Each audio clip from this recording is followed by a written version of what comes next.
Assalamualaikum warahmatullahi wabarakatuh. Anak-anak, pada kali ini kita akan belajar Quran Hadis Madrasah Aliyah kelas 11, materi tentang konsep syukur nikmat Allah Subhanahu wa taala. Baiklah, ada 2 surat dan 2 hadis. Surat pertama surah Az-Zukhruf ayat 9 sampai ayat ke-13, surah Al-Ankabut ayat ke-17, dan ada 2 hadis dari Abu Hurairah yang diriwayatkan oleh Imam Abu Dawud.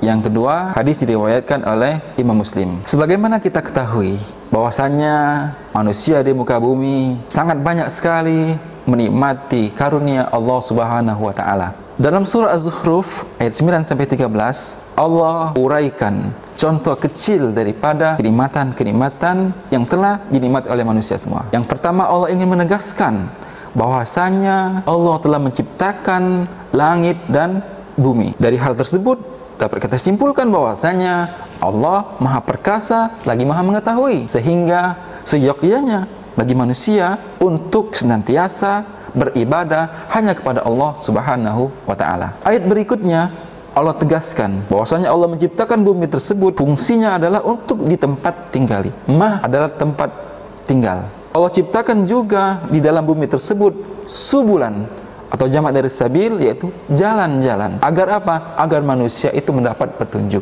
Ayat berikutnya Allah turunkan air hujan dari langit ke bumi dengan cara yang diperlukan atau kadar tertentu. Maksudnya apa? Maksudnya Allah tidak menurunkan air hujan dari langit ke bumi itu dengan cara sekaligus langsung. Maka kalau itu dilakukan, semua makhluk yang ada di bumi akan binasa. Tetapi Allah turunkan dengan setetes demi setetes air hujan, rintik-rintik yang indah yang dinikmati oleh semua makhluk di muka bumi. Agar apa? Agar tumbuh dari bumi tersebut tumbuh-tumbuhan. Negeri yang tandus setelah kemarau yang panjang akan kembali hijau. Hutan-hutan menjadi lebat sehingga menjadikan habitat hewan-hewan tumbuh kembang. Masih saja ada manusia menganggap bahwasanya ketika manusia itu dikubur di bumi, maka akan selesai urusan. Tetapi tidak, mereka akan dibangkitkan. Mereka tidak percaya bahwasanya Allah itu akan membangkitkan manusia. Bagaimana mungkin seorang mayit yang sudah hancur tetapi Allah bangkitkan kembali? Allah menciptakan langit dan bumi itu tidak gampang. Tapi bagi Allah itu sangat gampang, apalagi yang mengembalikan, membangkitkan manusia. Kadzalika tukhrajun. Artinya apa? Allah juga akan gampang mengeluarkan manusia dari kuburnya masing-masing. Tidak sampai di situ. Ayat berikutnya Allah uraikan lagi. Allah menciptakan ciptaannya itu secara berpasang-pasangan. Tidak terbatas pada makhluk hidup. Manusia ada laki-laki perempuan, ada siang, ada malam, ada matahari, ada bulan. Semuanya itu Allah ciptakan secara berpasang-pasangan. Agar apa? Agar manusia dapat menikmati karunia tersebut dan akan tumbuh rasa syukur kepada Allah Subhanahu wa taala. Contohnya, Allah bentangkan bumi ini luas, ada lautan, ada daratan. Allah ciptakan transportasi lautan, minal fulki. Fulkun itu adalah kapal. Kapal itu sebagai simbol transportasi di lautan. Al-an'am, hewan ternak, dalam hal ini yang dapat ditunggangi, sebagai simbol transportasi di daratan.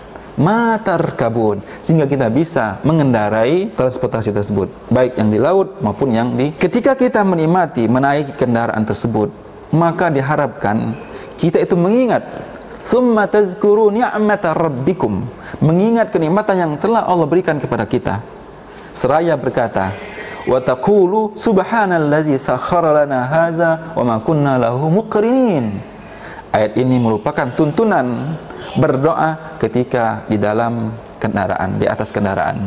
Subhanallazi sakhkharana hadza wa ma kunna lahu muqrinin. Surat berikutnya surah Al-Ankabut ayat ke-17. Allah ingin menegaskan bahwasanya orang-orang yang telah menyembah selain Allah itu adalah berhala-berhala. Yang namanya berhala-berhala adalah benda mati yang tidak dapat memberikan manfaat, tidak dapat juga memberikan mudarat kepada kita. Akan tetapi mereka menganggap hal tersebut adalah ifkan, adalah kebohongan. Ya, mereka menganggap berhala-berhala tersebut dapat memberikan manfaat, dapat memberikan juga mudarat. Tetapi dibantah oleh surah Al-Ankabut ayat ke-17, itu merupakan berhala yang tidak dapat memberikan manfaat maupun mudarat. Hanya saja mereka melakukan kebohongan, ifkan. Ditegaskan ayat selanjutnya, orang-orang yang menyembah selain Allah itu la yamlikuna lakum rizqa, tidak akan mampu memberikan rezeki. Rezeki itu tidak hanya terbatas pada harta, rezeki kesehatan, rezeki kesenangan, rezeki umur yang panjang, itu merupakan rezeki. Dan hal tersebut, rezeki, jodoh, kesenangan tidak akan mampu diberikan selain Allah Subhanahu wa taala. Oleh karena itu, fabtaghu indallahi rizqa, maka carilah, mintalah rezeki tersebut hanya kepada Allah. Setelah itu wa'budu, beribadahlah kepadanya, washkuru lahu, dan bersyukurlah. Mengapa? Karena ilaihi turja'un, karena niscaya kita semua akan kembali kepada Allah Subhanahu wa taala. Selanjutnya hadis berbicara tentang bagaimana kita perintahkan untuk bersyukur. La yashkurullah man la yashkurun nas. Hadis riwayat Abu Daud dari Abu Hurairah. Kepada manusia, sesama manusia pun kita diwajibkan melakukan berterima kasih, apalagi kepada Sang Pencipta Allah Subhanahu wa taala. Hadis yang kedua dari Abu Hurairah juga dan diriwayatkan oleh Imam Muslim. Anjuran atau kewajiban perintah untuk melihat kenikmatan seseorang itu yang berada di bawah kita. Kita tidak dianjurkan melihat orang yang di atas kita. Unzuru ilaman asfala minkum. Asfal itu aspal yang berada di bawah, artinya di bawah dari kita. Dan kita tidak boleh melihat orang yang berada di atas kita. Agar apa? Agar tumbuh rasa syukur, atau kita tidak kufur kepada nikmat yang telah Allah berikan kepada kita semua.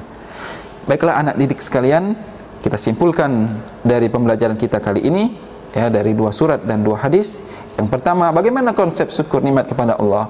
Pertama, kita hanya beribadah kepada Allah Subhanahu wa taala. Hanya kepada Allah beribadahnya, tidak boleh kepada yang lain. Yang kedua, menjaga alam dan lingkungan. Bagaimana cara menjaga alam dan lingkungan? Tentunya kita mempergunakannya dengan sebaik-baiknya, tidak melakukan sifat mubazir yang sia-sia, apalagi melakukan kerusakan. Artinya yang ketiga adalah kita dilarang membuat kerusakan, baik kerusakan secara materi maupun kerusakan secara moral.